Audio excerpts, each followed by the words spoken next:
Welcome to a session in which we will discuss break-even analysis for those businesses which sell services. Let's remind ourselves of what we learned about break-even in an earlier session. We defined it as when the business neither makes any profit nor does it make any losses. That means at break-even, the costs are perfectly balanced by revenues in the business.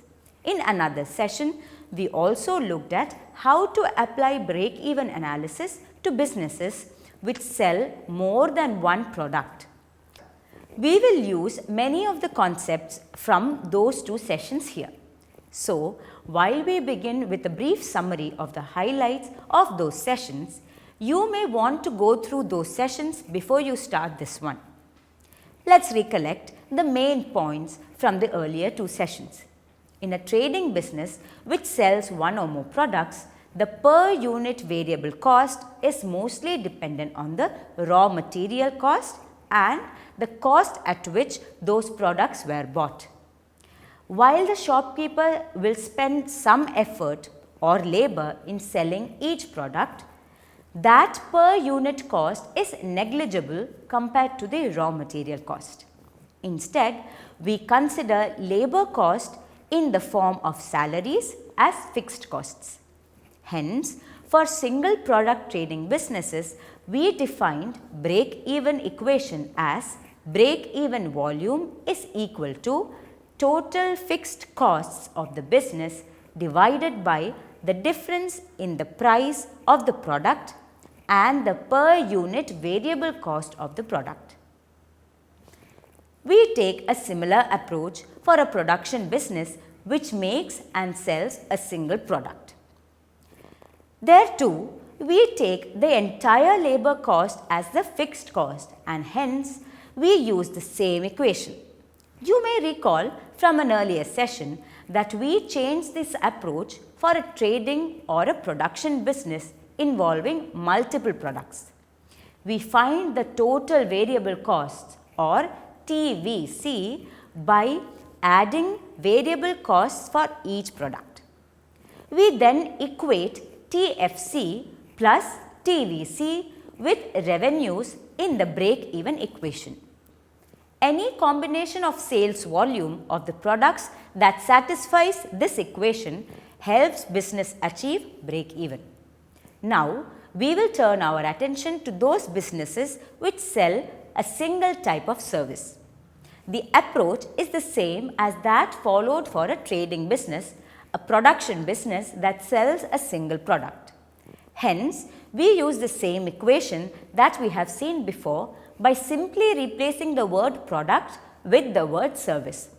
After this minor modification, the equation is break-even volume is equal to total fixed cost of the business divided by the difference in the price of the service and the per unit variable cost of the service.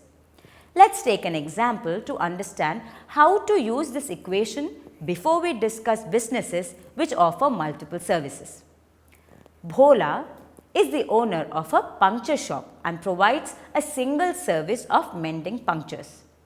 He knows that the variable cost of mending one puncture is mainly material which he has to buy for rupees 20. He charges a price of rupees 60 to the customer for mending a puncture. Thus, we now know the price of the service and also its unit variable cost. Bhola's monthly salary is rupees 4,000 and there is no other fixed cost in the business. We can now use the equation that we just modified for a single service business. The number of punctures that Bhola has to mend in a month for break even is 4,000 divided by bracket open 60 minus 20 bracket close. This comes to 100 punctures. This means if Bhola works for 25 days in a month, then he has to mend 4 punctures every day on an average to break even. Now, we are ready to discuss businesses which offer multiple services. When businesses sell more than one service, then this equation doesn't work. we have to take a slightly different approach. Let's again consider Bhola's puncture shop. He is considering offering two services. The first is the existing one, which is mending punctures for cycles. The second is washing cars. He wants to continue with the price of Rs 60 for mending a puncture. For washing cars, he wants to charge Rs 100 since he has to spend much more time and effort on washing a car than on mending a puncture. There is also much high per unit variable cost of Rs 50 for washing a car. He has decided to keep his monthly salary at Rs 4,000 for some more months. There are no other fixed costs in his business. His revenues now will come from both mending punctures and washing cars. Let's assume that he mends P number of punctures and washes W number of cars. Since we now know the prices and sales volumes of the two services, we can put these in the equation. It now reads revenues are equal to 60 times P plus 100 times W. Let's look at the costs in the business now.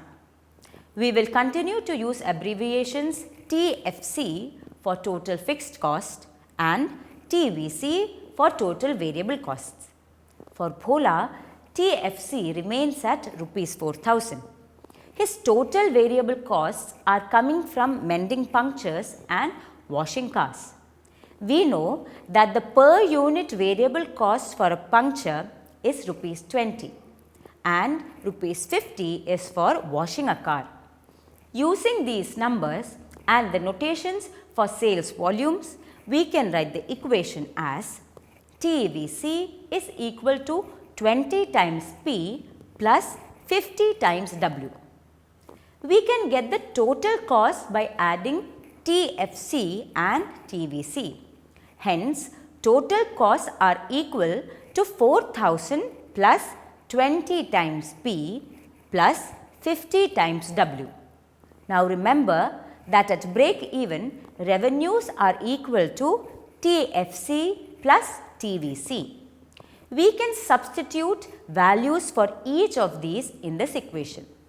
When we do that, we get 60 times P plus 100 times W is equal to 4,000 plus 20 times P plus 50 times W. We can now simplify this equation to get 40 times P plus 50 times W is equal to 4,000. This final equation tells us that any combination of number of punctures mended P and the number of cars washed W that satisfy the equation will lead to break even in the business. For example, we can look at several possibilities representing break even for Bhola's business, which offers two services. The first is when he mends 50 punctures and washes 40 cars in a month. The second is when he mends 80 punctures and washes 16 cars. Another one is when Bhola mends no punctures at all and washes 80 cars. Each of these combinations satisfy the break-even equation. Hence, businesses with multiple services, the equation for break-even gives correct answers for different possibilities. This approach works very well when businesses have 2 or 3 services.